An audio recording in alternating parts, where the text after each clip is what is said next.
देखिए, अभी Shekhawat memorial school के सामने मैं मौजूद हूं और यहां पर मुख्यमंत्री ममता बनर्जी पहुंची हैं।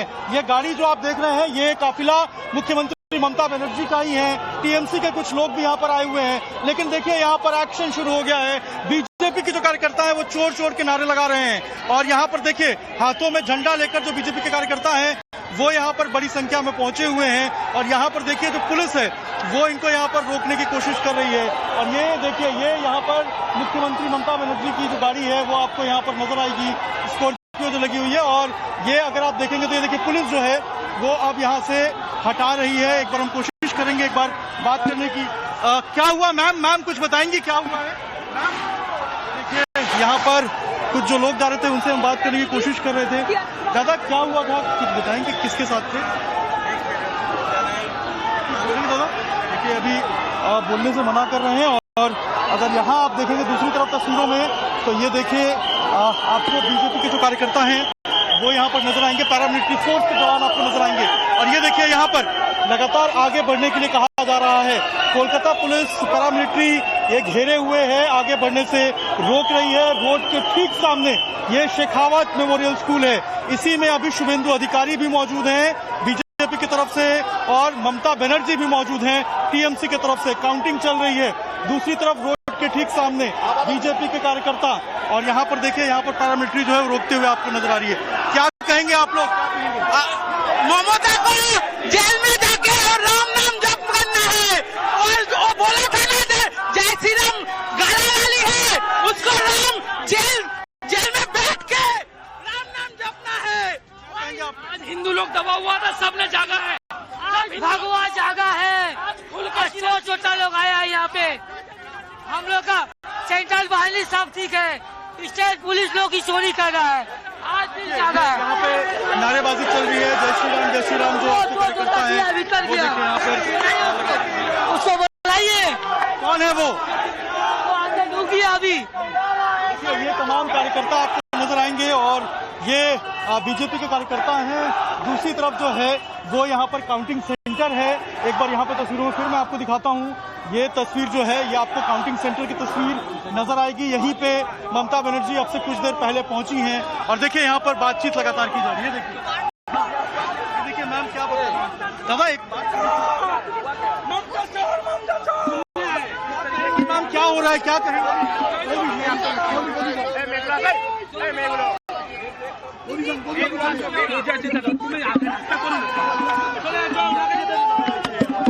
कुछ बोलने से यहाँ पे मना किया जा रहा है, लेकिन देखिए पीछे चोर चोर के जो नारे हैं वो यहाँ पर लगाया जा रहा है। एक बार फिर हम कोशिश करेंगे कि यहाँ पर बात करने की कोशिश करें। क्या हो रहा है? क्या बोलेंगे?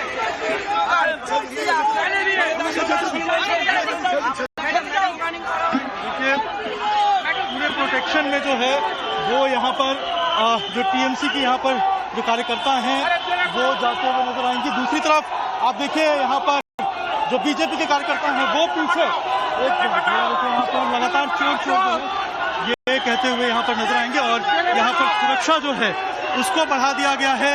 पैरामिलिट्री फोर्स यहाँ पर लगातार धीरे धीरे करके जो है वो लेते हुए जाते हुए आपको नजर आएंगे। और ये बड़ी तस्वीर है, ये शेखावत मेमोरियल स्कूल के सामने की तस्वीर है। एक्सक्लूसिव टाइम्स ऑफ भारत पे आप देख रहे हैं और देखिए किस तरीके से अब गाड़ी में जो है वो देखिए यहाँ पर जो कार्यकर्ता जो आई थी उनको यहाँ पर बिठाया जा रहा है। पुलिस देखिए बड़ी संख्या में मौजूद है और यहाँ पर चोर चोर के नारे लगाए जा रहे हैं। देखिए चोर चोर के नारे लगाए हैं और देखिए यहाँ पर लगातार जो एक्शन है वो बढ़ता जा रहा है। बीजेपी के कार्यकर्ता चारों तरफ से देखेंगे आप तो यहाँ पर घेरे हुए हैं। और पहले यहाँ पर हमने देखा था कि पहले टीएमसी के कार्यकर्ता भी मौजूद थे, लेकिन वो यहाँ से अभी जो कुछ दूर है वहाँ पर जाकर खड़े हो गए। लेकिन आप देखिए यहाँ पर तस्वीर आपको नजर आएगा, यहाँ पर पैरामिलिट्री कोलकाता पुलिस के जवान सब लोगों ने गाड़ी को घेर लिया है और कोशिश कराई जा रही है कि इस गाड़ी को ठीक से जो है यहाँ से निकाला जाए।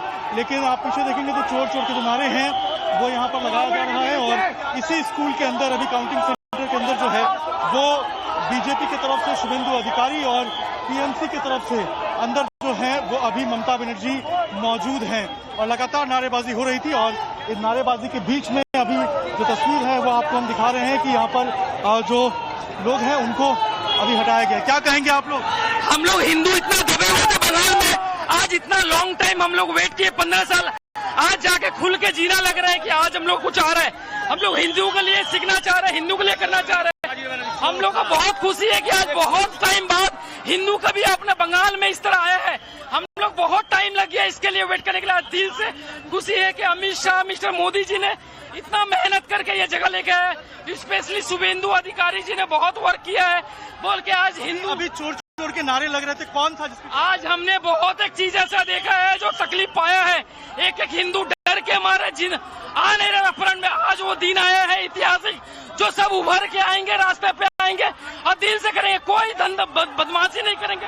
बिल्कुल, क्या कहेंगे आप लोग यहाँ पर पहुंचे हैं बड़ी संख्या? हम लोग लास्ट 5 साल से वेट कर रहे थे इस मूवमेंट का। ये मूवमेंट लास्ट 5 साल बाद आया है। हम लोग अंदर से बीजेपी के लिए बहुत इच्छुक थे कि कब वो पावर में आएगी। फाइनली वो पावर में आ गई है, दिल से खुश है हम लोग। देखिए बिल्कुल यहाँ पर अब जो लोग हैं वो सड़क पे बैठ गए हैं। ये देखिए तस्वीरों में आपको नजर आएगा, और नीचे जो है वो लोग बैठ गए हैं। लगातार पैरामिलिट्री रिक्वेस्ट कर रही है कि आप यहाँ से उठिए और यहाँ से जाइए, क्योंकि ये मेन सड़क है, मुख्य सड़क है और अंदर काउंटिंग चल रही है। ऐसे में इतनी बड़ी जो भीड़ है वो यहाँ पर इकट्ठा नहीं हो सकती है। ये सुरक्षा के लिहाज से जो है वो काफी ज्यादा दिक्कत हो सकती है। ऐसे में लगातार रिक्वेस्ट किया जा रहा है पुलिस के द्वारा कि आप यहाँ से जो है वो कुछ दूर पे जाइए, अलग जगह पे जाइए और वहाँ जाकर जो जश्न है वो मनाइए। लेकिन आप देखिए यहाँ पर चोर चोर के जो नारे हैं वो लगाए जा रहे हैं और यहाँ से नारे लगाते हुए देखिए कार्यकर्ताओं को आप धीरे धीरे करके आगे ले जाया जा रहा है। कोलकाता पुलिस, पैरामिलिट्री फोर्स, सुरक्षा की कोई कमी नजर नहीं आ रही है। बड़ी संख्या में जो फोर्स है उसको डिप्लॉय किया गया है और कड़ी मुस्तैदी में, जो निगरानी में जो फोर्स है वो यहाँ से देखिए जो भीड़ है, जो यहाँ पर कार्यकर्ता पहुंचे थे उनको धीरे धीरे करके आगे लेके जा रही है, ताकि यहाँ पर जो स्थिति है वो खराब ना हो, किसी तरीके से तनाव का माहौल ना हो और शांति के साथ जो पूरा प्रोसेस चल रहा है उसको कंप्लीट कराया जाए। देखिए आप धीरे धीरे करके तस्वीरों में फिर दिखाऊंगा आपको। देखिए ठीक है अभिषेक, आगे हम आपसे दोबारा संपर्क करेंगे। तो ये रिपोर्ट आप जो भवानीपुर काउंटिंग सेंटर से देख रहे थे, बंगाल का चुनावी मूड क्या है और क्यों एक बड़ी जीत भारतीय जनता पार्टी को मिलती हुई दिखाई दे रही है, आपको अंदाजा लग गया होगा कि दरअसल वोटिंग का पैटर्न क्या पश्चिम बंगाल में रहा है। अनुराग, बिल्कुल, और ये वही काउंटिंग सेंटर है जहां पर अब से कुछ दिन पहले रात में ही ममता बनर्जी पहुंची थी। वहां पर काफी ड्रामा हुआ था, काफी घंटे तक वहां मौजूद रही थी और उसके बाद आज जब काउंटिंग हो रही है, भारतीय जनता पार्टी भवानीपुर में, हालांकि ममता बनर्जी आ गए, लेकिन भारतीय जनता पार्टी जब पूरे प्रदेश में जीत हासिल करती हुई दिख रही है, यहां पर अभी भी ड्रामा देखने को मिल रहा है। कई सारे मेहमान जुड़ गए इस पूरी विक्ट्री, जो भारतीय जनता पार्टी की विक्ट्री होती हुई दिख रही है बंगाल और तमाम दूसरे राज्यों में और दूसरी पार्टियों की भी, उस पर बात करने के लिए हमारे साथ बेहद खास मेहमान जुड़ गए। अवधेश कुमार हमारे साथ जुड़े हुए सीनियर जर्नलिस्ट है, प्रेम कुमार हमारे साथ senior journalist, Ashwini Mishra Congress party के, और हमारे साथ हमारे वरिष्ठ सहयोगी अमित जुड़े हुए। मैं शुरुआत सबसे पहले अमित आप ही से करता हूं, क्योंकि अभी जो ये जो रिपोर्ट चल रही थी अभिषेक की, इसमें हमने देखा कि बार बार बीजेपी के जो सपोर्टर्स थे वो कह रहे थे हिंदुइज्म की जीत हुई, हिंदुओं कंसोलिडेट होकर वोट करो। शायद वो एजेंडा या शायद वो जो चीज जो बीजेपी क्लिक करने की कोशिश कर रही थी हिंदुइज्म के नाम पर, वो क्लिक होती हुई दिख रही है। निश्चित तौर पर, क्योंकि हम लोग ग्राउंड पे थे, पहले फेज से पहले भी मैं गया था और पहले फेज के बाद भी मैं वहां पर मौजूद था।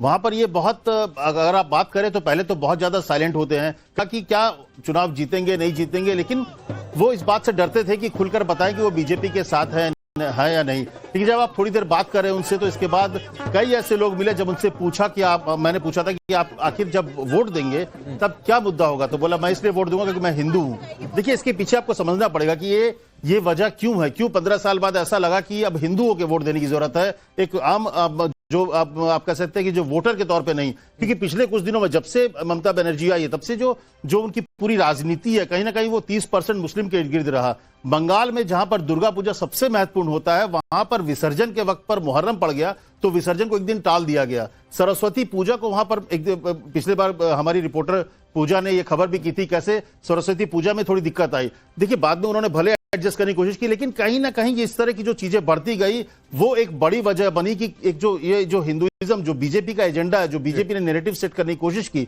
उसको लेकर पब्लिक कन्विंस हुई और उस बात पर जाकर वोट दी। इसके साथ ही दूसरे मसले भी थे, महिला सुरक्षा। देखिए मुझे लगता है कि एक बहुत बड़ी जो ताकत ममता के साथ थी वो थी जो महिलाएं हैं, जो कि जिनको 1500 रुपया देती थी। लेकिन मुझे लगता है महिलाओं को यह तय करना था कि महिला को वो 1500 रुपया या सुविधा मिलना वो लेना है, या असुरक्षा की भावना से सुरक्षित की भावना में जाना है।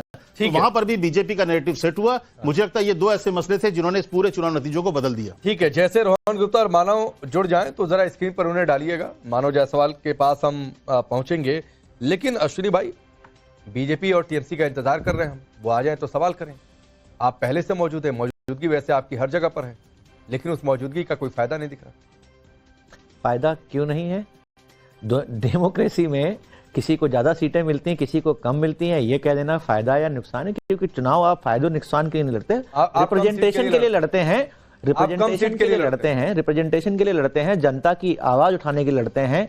आप देखें तो टीएमसी और भारतीय जनता पार्टी की, जैसा माननीय राहुल गांधी जी ने कहा था कि टीएमसी ने कहीं ना कहीं भारतीय जनता पार्टी को अपॉर्चुनिटी दी है वहां पर बंगाल में घुसने की। जिस तरीके की सरकार अगर टीएमसी ने चलाई, हम लोग बार बार बात करते हैं इंडिया अलायंस जो हमारी थी वो सेकुलर फोर्सेस की बात करती है, दैट मीन्स हम लोग रिलीजियस लाइन पे पॉलिटिक्स नहीं करते, बट कहीं ना कहीं ममता जी ने रिलीजियस लाइन पे पॉलिटिक्स करते हैं ना। रिलीजन में पॉलिटिक्स नहीं करते। सेकुलर का मतलब होता है कि आप पॉलिटिक्स नहीं करेंगे, धर्म के आधार पर पॉलिटिक्स नहीं करेंगे। जो इलेक्शन लड़ा वो तो साथ लेकर ही लड़ा ना, इन्हीं बिल्कुल लड़ा, पार्टियों को साथ लेकर, बिल्कुल लड़ा, और जरूरत पड़ेगी तो 29 भी लड़ेंगे, ऐसी बात नहीं है। जब हम सेंटर में चुनाव लड़ते हैं तो भारतीय जनता पार्टी के जो कम्युनल आइडियोलॉजी है उसके खिलाफ चुनाव लड़ते हैं। अच्छा, ये जरूरी है कि इस देश में है? बिल्कुल कम्युनल ये है कि जब आप हमारे संविधान में भी लिखा हुआ है कि आप धर्म के नाम पर राजनीति नहीं कर सकते, बट जब मोदी जी मंच से खड़े होकर के बोलते हैं कि वो आपके मंगलसूत्र छीन लेंगे, ये कम्युनल आइडियोलॉजी है।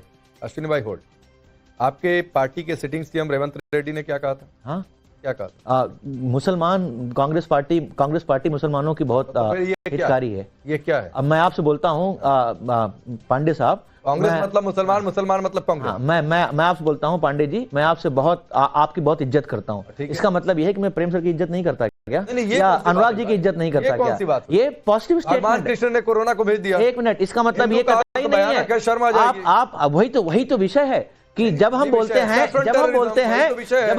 हैं कि कांग्रेस पार्टी। कांग्रेस सर सुनिए 2014 में अवधेश सर हार के बाद एके एंटनी कमेटी की एक रिपोर्ट आई थी और उस रिपोर्ट में इस बात का जिक्र हुआ था कि एंटी हिंदू इमेज बन गई थी।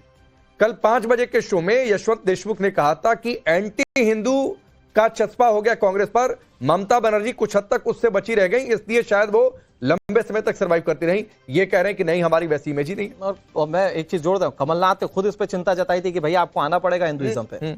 नहीं तो आप हमारा एक स्टेटमेंट कहते हैं, आप हमारा एक स्टेटमेंट बताइए जहां हमने बोला हो, हमने हिंदुओं के खिलाफ कुछ बोला हो। हम सब धर्म को बात करते हैं, हम एक्चुअली में इंक्लूसिवनेस की बात करते हैं।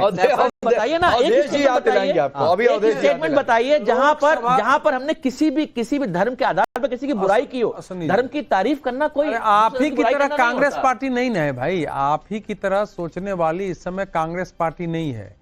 कांग्रेस के शीर्ष नेता राहुल गांधी के सारे रणनीतिकार और सलाहकार वो सब अल्ट्रा लेफ्टिस्ट, अल्ट्रा सोशलिस्ट हैं।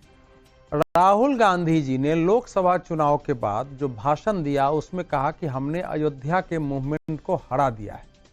पहला मतलब वो एक भाषण था और लगातार इस पर वो बोलते रहे हैं। तो हिंदुत्व और हिंदुओं का जारी, हिंदुत्व तो बताते हैं कि वो हिंदू है ही नहीं, हिंदुत्व तो हिंदुइज्म से अलग है, वो उनका चलता रहा है। सुशील कुमार अभी बताइए ना अयोध्या के राम मंदिर का टेररिज्म की बात उन्होंने खुद कही थी। ऐसे भी बात का करो, उस तो छोड़ दो। अयोध्या में राम मंदिर का दर्शन करने आज तक राहुल गांधी जी, प्रियंका वाड्रा जी, उनके परिवार का कोई नहीं गया। कुछ जो है उत्तर प्रदेश के नेता जरूर जाके बेचारे को अपना जाके पूजा कर रहे हैं। ये बता रहा हूँ, क्या चाह रहे हो? सुनो, अगर आपके अंदर हिंदुत्व का भाव हो ना, जनता को वो दिखना चाहिए। क्यों? सेकंड सुन, जब आपने पहली बार सच्चर कमीशन की रिपोर्ट, सच्चर कमेटी बनाई थी, तो सच्चर कमेटी भारत के गरीबी और पिछड़ेपन के लिए नहीं था। सच्चर कमेटी केवल मुसलमान कैसे पिछड़े हैं कहां है, और सच्चर कमेटी के आधार पर आपने बाद में जो कमेटियां बनाई, रंगनाथ मिश्रा कमीशन, तो कैसे मुसलमानों को आरक्षण दिया जाए उसका रास्ता निकालो। फिर आपके सरकार के कार्यकाल में पहली बार अल्पसंख्यक मंत्रालय देश में बना है। आपको पता होना चाहिए 2006 के पहले इस देश में अल्पसंख्यक मंत्रालय नहीं था। पहली बार अल्पसंख्यक आयोग को आप ही के सरकार के अंदर और ये संवैधानिक दर्जा मिला है। अरे जब अल्पसंख्यकों को अरे भाई अल्पसंख्यक फंडामेंटल राइट दिया गया है, यहाँ अल्पसंख्यकों को मुसलमान फंडामेंटल थे। राइट दिया गया है, तो उसका मंत्रालय बनना अच्छा, उनके एक चीज में मुझे ऐसा लग रहा है कि सबसे ज्यादा खुश यहां पर अश्विनी भाई हैं, और वो इसलिए खुश हैं क्योंकि उनको ये लग रहा है कि ये रिप्रेजेंटेशन बहुत अच्छा है, दो बहुत अच्छा है। तो ये खुशी किस लिए? आप जो है आप चाहते हैं हम दुखी हों क्या?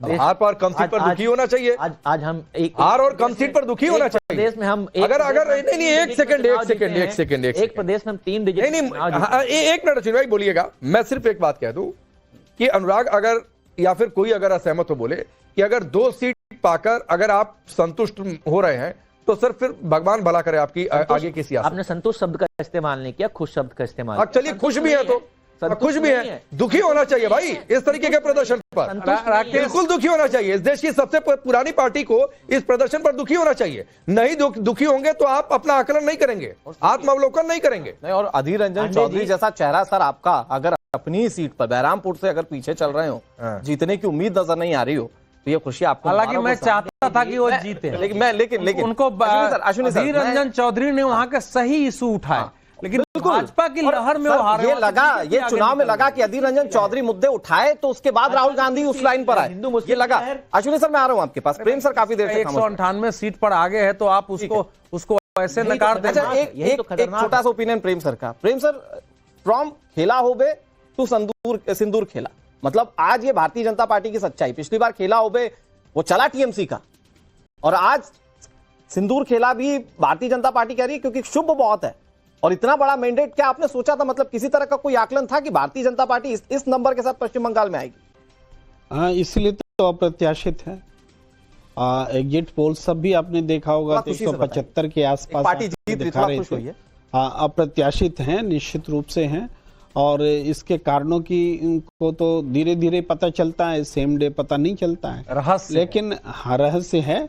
और जिस तरीके जैसे कांग्रेस की अभी चर्चा हो रही थी, तो कांग्रेस की जो केरल में जीत है बहुत बड़ी जीत है, और उस जीत पर उनको जश्न मनाना चाहिए, खुश होना चाहिए। कांग्रेस की कोई स्टेट छीनी हो, इसमें एक गठबंधन सरकार तमिलनाडु में जो डीएमके के साथ थी वो छीनी है, उस पर दुख होना चाहिए। लेकिन असम में कोई छीना नहीं है, जीत नहीं सके हैं, उस पर गौरव गोगोई का बयान आया कि हम आश्चर्यजनक है, हम सोच रहे हैं, विचार रहे वगैरह वगैरह। उसके अलावा क्या बंगाल में लड़ती है क्या कांग्रेस पार्टी? फिर से पूछिए। इसी परफॉर्मेंस के लिए लड़ती है क्या कांग्रेस पार्टी? नहीं, कोई एक खुश होने का मौका दूं आपको।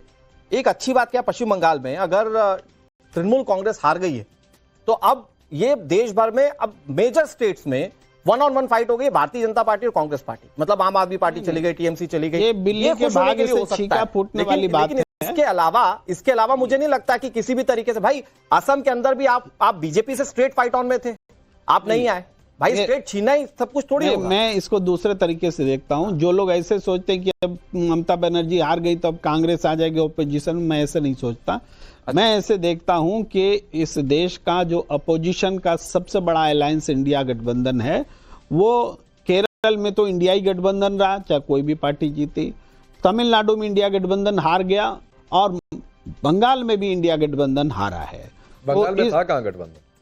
इंडिया गठबंधन जब ममता बनर्जी बोलती है हम हैं, तो हम आप कौन बोलने वाले कि नहीं है? अगर गठबंधन होता प्रेम सर तो क्यों जाकर राहुल गांधी कहते हैं टीएमसी को, ममता बनर्जी को क्यों स्टेट इलेक्शन जब लड़े जाते हैं तो गठबंधन मत कहिए ना सर। इंडिया गठबंधन है, कैसे है? आप जब आपस में ही लड़ रहे हैं फिर भी गठबंधन है। जब इंडिया गठबंधन के कंस्टिट्यूएंट मेंबर्स सब कह रहे हैं कि है, और उसका कहाँ है? अभी यहाँ पर चर्चा हुई कि स्टेट के लिए अभी चर्चा हुई, उन्होंने कहा कि ये तो गठबंधन का आपको क्या प्रॉब्लम है? उस गठबंधन का कैरेक्टर ही यही है कि हमको जब मन होगा लड़ लेंगे, जब मन होगा साथ आ जाएंगे, जब मन होगा एक दूसरे को हरा देंगे, तो आपको क्या प्रॉब्लम है? इंडिया गठबंधन कब बना? इंडिया गठबंधन लोकसभा चुनाव के समय बना, लोकसभा राष्ट्रीय परिप्रेक्ष्य में एनडीए के खिलाफ बना, एनडीए और इंडिया गठबंधन इसी रूप में रहा। तो आप इसको इस रूप में देखने में आप चाहते हैं कि भाई पंजाब में भी कांग्रेस आप न लड़े, बंगाल में भी आप न लड़े, और इंडिया गठबंधन भी न बने, ऐसा चाहते हैं क्या? मुझे लगता है कि अगर सही में इंडिया गठबंधन बना होता ना तो 24 के नतीजों में फर्क करते हैं। जिस समय शुरू हुआ था अगर इंडिया गठबंधन, अगर आपको याद हो, पटना में जो बैठक हुई थी, मैं वहां गया था, वहां सब कुछ तय था, नीतीश कुमार को वहां कन्वीनर बनाना था, लेकिन कांग्रेस ने अपनी गड़बड़ियों की वजह से, अपनी जो लालसा है, जो भी वजह हो, वहां जो गड़बड़ी शुरू हुई, अगर वो नहीं होती तो ना नीतीश बाहर जाते, ना बिहार में इस तरह से होता, अगर साथ होते तो शायद ये आपका कहना जरूर है, पर ये समझिए जो नीतीश कुमार भी नहीं कर पाई ना, जो नीतीश कुमार सीधे इंडिया गठबंधन के कंस्टिट्यूएंसी उसको बनाने में शामिल थे, वो उठ के सीधे बीजेपी की गोद में चले गए, तो उसको नेता बना देते क्या? क्यों चले गए? अरे आप जब बीजेपी के थॉट से आप मिलते जुलते तो इंडिया गठबंधन बनाए हो चले गए, बहुत सही फैसला था। प्रेम जी नहीं बनाए तो चले गए, और नहीं बनाए तो चले गए। ममता कॉम्प्रोमाइज हो गया, राज्यसभा भी चले गए। अरे भाई, जिस टीएमसी को आप इंडिया गठबंधन का पार्ट बताया, क्या ममता बनर्जी खुश थी? क्या वो नहीं चाहती थी कि चेहरा बने? हारे बनाया था इंडिया गठबंधन भाई, अब गठबंधन बनाने में नाम जो रखा गया, ममता बनर्जी ने नाम रखा। एक सेकंड। अब अनुराग ने जो बात कही है ना, ये सवाल मैं 10 मिनट पहले पूछना चाह रहा था, और दरअसल अश्विनी भाई खुश थे, तो अवधेश जी क्या वो इसलिए खुश थे कि अच्छा हुआ ममता बनर्जी हार गई, वरना अगर वो जीत जाती तो ये मांग उठती कि इंडिया गठबंधन का नेतृत्व उनको दे दिया जाए, फिर राहुल गांधी का क्या होता? अब देखिए, ऐसा है कि अब मुझे लगता है, यहां से इनका उत्तर दूंगा कि इंडिया गठबंधन अब थोड़ा मजबूत होगा, क्योंकि एक एक कर जब सारे पार्टनर हारते जा रहे हैं, तो हारे हुए लोगों का जब जमावड़ा होगा गठबंधन में, तो फिर वो होगा कि अब हम जरूर गठबंधन, इसीलिए खुश है अश्विनी। लेकिन ये हारे हुए लोग, हारे हुए नेताओं, हारी हुई पार्टियों का गठबंधन होता है, और वो होगा। अब इनकी इच्छा अब जरूर पूर्ति होगी। अब बचा खुचा जो है थोड़ा बहुत एकाध राज्य में और बाकी है, धक्का दे के क्यों बोल रहे हैं? अगर एकाध राज्य के और परिणाम ऐसे आ गए तो इस गठबंधन को होना ही होना है।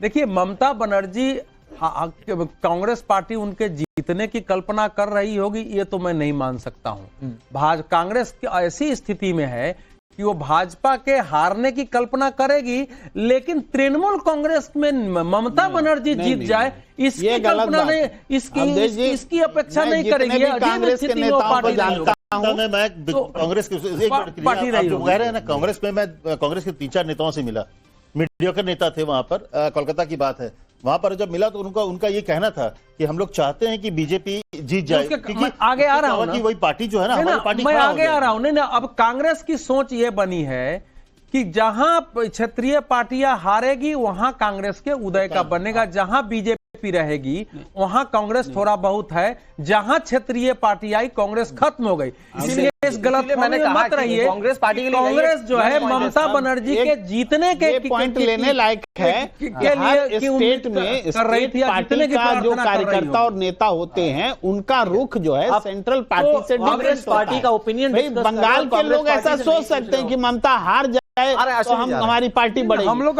लेकिन जो इंडिया गठबंधन सोचते हैं वो कांग्रेस का आलाकमान बड़े नेता कभी ये नहीं सोचते कि वहां तृणमूल हार जाए। लेकिन जब चुनाव लड़ने जाएंगे तो उनको बताना पड़ेगा कि ममता बनर्जी की सरकार की एंटी इनकम्बेंसी है, उसका करप्शन भी है, इससे भी लड़ना है, तभी उनकी वो अपनी फाइट दे पाएंगे। वो राजनीतिक जरूरत होती है। कई बार ये होता है ना सर कि देखिए, जो जिसका पर्टिकुलर वोट बैंक है वो तो उसके पास में ही है, लेकिन कई बार आप उनका भी तोड़कर दूसरों को दे देते हैं अपना बनाने के चक्कर में, और कहीं ऐसा तो नहीं हुआ। अश्विनी जी, मैं आ रहा हूं एक छोटी सी चीज, क्योंकि अमित जी आप कह रहे थे कि आप पश्चिम बंगाल गए, मैं ये समझना चाह रहा हूं, जब इतने बड़े नंबर्स आते हैं, इतने बड़े मैंडेट में, मतलब एक पार्टी जो आज तक आई नहीं सत्ता में उस पर्टिकुलर स्टेट में, और जब आती है तो 199 सीटों पर इस वक्त रुझान के साथ आगे बढ़ती हुई दिख रही है। क्या मुद्दे चले होंगे? क्योंकि घुसपैठ के मुद्दे को भारतीय जनता पार्टी ने बड़ा बनाने की कोशिश की, जबकि सपोर्टर्स जो है वो हिंदुइज्म के मुद्दे को बहुत ज्यादा आगे प्रमोट करने की कोशिश कर रहे हैं। नहीं, देखिए, मुझे लगता है हिंदुइज्म के साथ साथ जो अगर घुसपैठ क्योंकि घुसपैठ और हिंदुइज्म अगर देखिए तो एक साथ जुड़ा हुआ है, कहीं ना कहीं वहां पर जिस तरह से डेमोग्राफी पूरा बदली है, पूरा जो बॉर्डर इलाका है उसको वो बड़ा मसला है। और अगर आपको याद हो तो गृह मंत्री के तौर पर अमित शाह कुछ दिन पहले जब बिहार गए थे, वहां पर जो डेमोग्राफी चेंज को लेकर उन्होंने बैठक भी की थी, और ये घुसपैठ एक बहुत बड़ा मसला तो है ही, लेकिन महिला सुरक्षा, देखिए मुझे लगता है जो पिछले कुछ चुनाव में जो नतीजों को बदलने में बड़ी भूमिका अगर किसी ने निभाई है तो वो महिलाएं हैं। बीजेपी टीएमसी के साथ एक बड़ी जो ताकत थी वो एक मुसलमान का जो करीब 30% वोट से शुरू होता था, इसके अलावा महिलाओं का एक समर्थन था जो कि उन्हें हमेशा 200 के आसपास 200 पार कराता था। लेकिन इस बार जो महिला सुरक्षा की जो भावना है, वो संदेश खली का मामला हो या आरजीकर का हो या इस तरह से जो बीजेपी ने जो पोलिंग बूथ की सुरक्षा, क्योंकि हमने देखा कि वहां पे बहुत ज्यादा सुरक्षा थी, इस बार डेथ नहीं हुई। भाई कई बार ये तो अपने आप में ऐतिहासिक है, लेकिन जो कलकत्ता और कई ऐसे जगहों पर देखा होगा आपने कि ये खबरें आती थी कि जो सोसाइटीज है उसके बाहर ताला लगता था। मैं कह रहा हूं कि इस बार जो सुरक्षा की भावना जो दी गई, जिसके कारण से लोग निकले, और मुझे लगता है जो बोकस वोटिंग जो होती थी वो खत्म हुआ SIR की वजह से, और जो 90% वोट के पीछे वजह है कि ये जो वोट है एक जेन्युइन वोट है। और हिंदू वोट भी इस बार जो होता है ना, जैसे मुस्लिम वोट में 90% ज्यादा वोट होता था, लेकिन हिंदू वोट जो है वो निकलता नहीं था घर से वोट देने के लिए। लेकिन इस बार जिस तरह के परसेंटेज है वो है, लेकिन मुझे लगता है महिला सुरक्षा एक बड़ी भूमिका रही है। वहां एक साइलेंट रिगिंग, उसको साइंटिफिक रिगिंग बोलते थे, वो कम्युनिस्टों से लेके यहां तक आया है कि आपको बोल दिया जाता था कि भैया या तो आप तो हमको वोट डालो ना, तो घर में रहना, या 2-3 दिन के लिए बाहर चले जाओ। तो ये जो 85% मत दिख रहा है, अगर उसमें 90 लाख 91 लाख फर्जी के भी 85% है, तो फर्जी मतदान पश्चिम बंगाल में कौन करा सकता था? तो जब वो 85% अगर 90 लाख में 91 लाख में से निकल गया, करीब 70 लाख वोट निकल ही गया, तो आपको तृणमूल की बढ़त कहां रही है? अब इस बार रहा नहीं ना है, तो इसीलिए इस बार साइलेंट रिगिंग नहीं हो सकी है, उस ढंग से धमकी नहीं हो सकी है, लोगों के अंदर का भय समाप्त हुआ है, और वो एक स्वाभाविक परिणाम आ गया। गुस्सा लोगों को 2021 में भी था, लेकिन 2021 का वो गुस्सा इस रूप में प्रकट नहीं हुआ, क्योंकि फर्जी मतदान हो गए और लोगों को मजबूर कर दिया गया कि आप मत डालो, अगर डालेंगे तो उनके साथ जो हुआ पलायन किया। तो ये एक बड़ा अंतर आया है इस बार। एक पॉइंट SIR में फर्जी मतदाता गए, सुरक्षा के प्रति आश्वासन मिला। एक लाइन में कि अवधेश जी कह रहे हैं कि फर्जी मतदान केवल TMC कर सकती, तो वहां कौन दूसरा करा सकता है? फर्जी मतदान ये सेंट्रल पुलिस फोर्स की मौजूदगी में बीजेपी नहीं कर सकती है क्या? नहीं कर सकती है क्या? भाई जो वोटर जोड़े गए, बाहर के लोगों को जोड़ा गया, वो सब क्या फर्जी नहीं हो सकता? ये आप जो कहते हैं फर्जी बाहर के लोग, अरे बिहार बंगाल सबके लोगों के नाम वहां जोड़े गए हैं, जोड़े गए, जब बुलाए भी गए, ऐसे भी सबूत बुलाए गए। वो है जिनका वोटर था, जो मजदूर थे, उनको बोला गया नहीं आप आइए। हमें जी एक सेकंड नहीं, अरे अश्विनी भाई एक मिनट। मतलब यही था कि बहुत सारे लोग बाहर हैं, माइग्रेट कर गए हैं, उनके वोट कट गए, तो ये 35-40 लाख लोग कैसे बाहर रह गए? कट रही गए, फिर वहां पर चेकिंग हुई तो पहुंच गया, तो कहां से कटेगा? जैसे मुझे तय करना था कि क्या, जैसे गाजियाबाद में भी मेरा है और मेरा बिहार में भी था, क्योंकि 2 जगह थे, तो इस बार मुझे तय करना था कि मुझे गाजियाबाद रखना है या बिहार रखना है, तो मैंने बिहार का अपना कटवा दिया। तो ऐसे ही कई लोगों को होता है कि मेरे अपनी जहां जमीन है वहां पर SIR प्रोसेस समझता हूं मैं, SIR प्रोसेस की बात नहीं कर रहा हूं, वही बोल रहा हूं। जिस हिसाब से 40 लाख वोटों की 35-40 लाख वोटों की बात की जा रही है कि वो व्यक्ति जाने में सक्षम नहीं थे, उनको भारतीय जनता पार्टी यहां से बुला के जाकर उनको बंगाल में वोट डलाए हैं। तो जब SIR एक्सरसाइज हो रही थी, वहां पर जाकर के डॉक्यूमेंट दिखाना था, इसका एक लॉजिक है। अगर आपको ये लगता है कि बीजेपी ने यहां पर वोटर्स को, जो बंगाल के वोटर्स से लेकर गई, आपको किसने रोका था? आपके भी वोटर्स थे तो ले जाकर वोट डलवा देते, रोका था क्या किसी ने? पॉइंट है कि वो लेजिटिमेट मतलब नहीं थे आपके वोटर्स पर चले, फिर वही बात है, बीजेपी गलत हरकत करे वो अश्विनी जी आप पहले तय करिए। नहीं आप सुनिए, बहुत सारे ऑनलाइन सुविधा भी थी। कई लोग, जैसे मेरे यहाँ पे मेट जो थी ऑनलाइन, उसने सब कुछ भरा, उसमें डॉक्यूमेंट था, आप ऑनलाइन करके भी कर सकते थे, इसमें एक और सुविधा थी। तो कई लोगों ने किया, और कई लोग जाके करवाए वहां पे। ऑनलाइन सुविधा की बात कर रहे हो, मेरे 5 दोस्त ऐसे, उसमें 3 सरकारी नौकर हैं, उनका उत्तर प्रदेश में वोट कट गया, वो नहीं जुड़वा पाए डॉक्यूमेंट देकर के। और आप बोल रहे हो एक जो महागरीब बंगाल में, एक चीज अनुराग जी, मैं एक चीज बहुत क्लियर करना चाहता हूँ यहाँ पर, ये बार TMC की हार का टीकरा कांग्रेस को फोड़ना बंद करो, ये कांग्रेस की जिम्मेदारी नहीं है TMC को जिताना। अरे ठीकरा नहीं फोड़ रहे, हम तो बता रहे हैं कि आप खुश हैं TMC को जिताना। कांग्रेस पॉलिटिकल हम तो ये कह रहे हैं कि आप खुश हैं उनकी हार पे, हम डेमोक्रेटिक हैं, ठीकरा नहीं फोड़ रहे हैं। अगर हमारी हमको अगर कोई लगेगा, एकदम सही आप बोल रहे हैं, एकदम। अवधेश सर एक छोटी सी चीज पूछना है, रोहन गुप्ता हमारे साथ जुड़ गए, भारतीय जनता पार्टी के प्रवक्ता हैं, उनके पास जाएंगे, लेकिन एक छोटी सी चीज, SIR ही बुरा है ना, EVM ठीक है ना इस बार? नहीं, सब कुछ गलत है। आप इलेक्शन रिगिंग के 3 प्रोसेस होते हैं अनुराग जी। इलेक्शन रिगिंग वो केरल में सही है। हाँ, केरल में 140 जीत जाए तो भी हम सवाल उठाएंगे। अच्छा। 3 प्रोसेस होती हैं, पहले जब वोट बनता है या कटता है, पहले जब वोट बनता है कटता है, दूसरा जब वोट पड़ता है, और तीसरा जब वोट खुलता है। हमने वोट बनता है तब को एक्सपोज कर चुके हैं, वोट पड़ता है उसको भी एक्सपोज कर चुके हैं। कैसे एक ही व्यक्ति 10 अलग अलग बूथ पे जाके वोट देता है? केरल नहीं चाहिए था, उन्होंने बोला आप ये वीटो में ले लो। अरे सर, चोरी करने की भी लिमिट होती है ना, चोरी करने की लिमिट होती है ना। आप ऐसा समझिए। अच्छा रुकिए ना, रोहन गुप्ता जी जुड़ चुके हैं। रोहन भाई, एक तो मुझे पता है कि आज सेलिब्रेशन का दिन है, आते आते आपको बड़ी देर हो गई, आधा घंटा हो गया, आधे घंटे लेट से जुड़े। इधर बीच कांग्रेस कह रही है कि रिगिंग के कई सारे स्टेज होते हैं, सारे स्टेज पार कर रही है बीजेपी। देखिए, पहली बात तो जो मैं अभी डिबेट थोड़ी बहुत सुना, आज इस बात की मुझे खुशी है कि केरलम की जनता के कारण चुनाव आयोग की इज्जत बच गई। आज उनके ऊपर ठीकरा नहीं फूटा। कम से कम पूरे दिन से हम देख रहे हैं कि जो केरलम का परिणाम आया, एटलीस्ट कांग्रेस के किसी प्रवक्ता की चुनाव आयोग पर सवाल उठाने का बीजेपी जीत जाती केरल में तो पूरा जरूर जो उठता चुनाव आपको सवाल। समझना पड़ेगा कि ये जो चुनाव जो हुआ है, ये ऐतिहासिक चुनाव हुआ है। और ये जो भी जीत है, मैं ये जीत पश्चिम बंगाल की जनता की जीत मानूंगा। जो मोदी जी ने कहा कि आजादी की लड़ाई के समान था, उनके लिए सही में आजादी की लड़ाई के समान था, क्योंकि उनके पास कोई ऑप्शन नहीं था। उनको लग रहा था कि हम कितना भी कर लेंगे, टीएमसी के गुंडे आखिरी 2 दिन में हमारा वोट रोक के वापस सत्ता में काबिज हो जाएंगे। तो मैं उसका पूरा क्रेडिट पश्चिम बंगाल की जनता को देना चाहूंगा।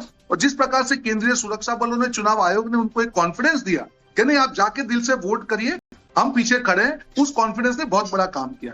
और आखिरी चीज, एक महिला मुख्यमंत्री होने के बावजूद भी आरजीकर जैसे इतने बड़े हादसे में जिस प्रकार से आरोपियों को बचाने का काम किया गया, संदेश खली देखा, दुर्गापुर में जब रेप हुआ तब ये कहा गया नहीं बेटियां बाहर ना निकले, तब कैसे वो महिला मुख्यमंत्री हो सकती है? क्या उन्होंने समझा 1500 2000 देने से मुझे वोट मिल जाएंगे? नहीं। इसीलिए तुष्टीकरण हो, महिला सुरक्षा की बात हो, भ्रष्टाचार ये हो, सारी बातें आपकी ठीक है, लेकिन रोहन जी, इस वक्त अगर कोई सबसे ज्यादा पीड़ित होगा तो या तो वो चुनाव आयोग होगा या ईवीएम। ये नंबर एक बार अनुराग, एक बार ये नंबर जो अभी अपडेट हुआ है रुझानों में, वो 200 पर जाकर रुका है। एक बार फिर से बीजेपी का टीएमसी 87, कांग्रेस 2। ये स्थिति इस वक्त टैली की तो स्क्रीन के नीचे के हिस्से में पूरे देश की नजर सबसे ज्यादा इसी नंबर्स पर है कि ये नंबर्स कहां जाकर रुकते हैं। तो फिलहाल अनुराग बीजेपी डबल सेंचुरी पर। अब ये कंसोलिडेट हो गया। देखिए अब ये इस समय सर एक बड़ी खबर बस अपने दर्शकों को एलिब्रेट कर दें। बड़ी खबर ये,